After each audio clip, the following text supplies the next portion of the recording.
Hey there, everyone, it's Thakard, and, well, people are wanting more tips for Sunkenland, that Waterworld-themed wonderful survival game. So you know what? If you guys want them, I got 5 more helpful tips to hopefully get you through your days early on in Sunkenland. So let's get right to it.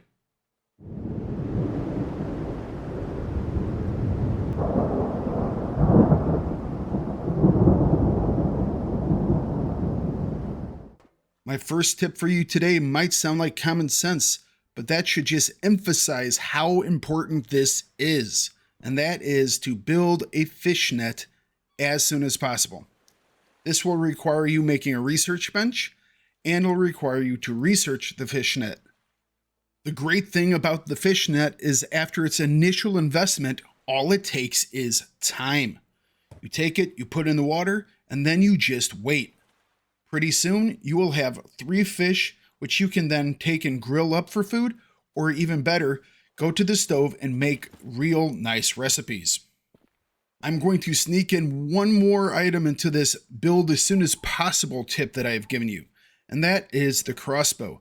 Mainly because, well, I'm using it in the next tip, so just watch. Oh yeah, and it's awesome at headshotting bad guys. So there's that. Tip number 2 is you can be in water, but not under it. Currently, how the game treats water is a little interesting. You can actually be in the water where you're not supposed to be able to use your weapons, but if you are just inside the water to where you do not yet have an oxygen meter, you can freely use your weapon. Also, if you're in this range where you do not have an oxygen meter, hostile things like sharks will not attack you. So if you ever have to swim back to a location over a long distance, always do it directly on the water surface. Using this tip, you can attack sharks very early on and get those skins. And that means you can make the next level of backpack even earlier, which means more goodie collection.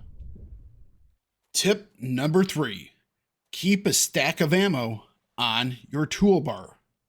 Now, at some point in this game, despite the easy mode that you set up before the game started or your super try-hard playstyle, you're going to go down. You're going to die. And when you do that, your entire inventory falls to the ground. But everything you have on your person, everything in your toolbar and your armor, well, that stays with you. So if you keep a stack of ammo on your toolbar, it will be there when you respawn. This means instead of having to, swim all the way back to our stuff and then climbing out of the water and sneaking past the bad guys and finding our backpack and then re-equipping all of our stuff and probably reloading our weapon, what we can do now is just come and firing at headshots. And then we can just pick up our loot and their loot when, everyone's dead. Tip number 4 is to always leave one item in containers. The way the loot system works in the game is if you open a container or if you scavenge a container and it runs out of items, you take all the items, it will then disappear. It will just kaplooey itself all over the place and you will never be able to loot it again. But if you leave one item in that container, or you stop scavenging before the meter fills all the way and the item is destroyed, the next time you restart the server and you go back to that location, you will find those items completely filled again, which means you can once again scavenge them to their full potential. And they'll even have different items inside of them. Tip number 5 is to wear both sets of fins. So in my first tips video, I suggested that you wear the fins as soon as possible because they give you a really good speed boost. Now later on, you'll be able to make a different set of fins that makes you go even faster. But did you know that you can wear them both and you can go at ludicrous speeds? Wearing both sets of fins will allow you to easily just dodge any of the shark's attack, and you can literally just, kill them with a hatchet, and it doesn't even matter anymore because they just cannot catch up to you. And there you have it, 5 additional helpful tips to make your game a little bit easier.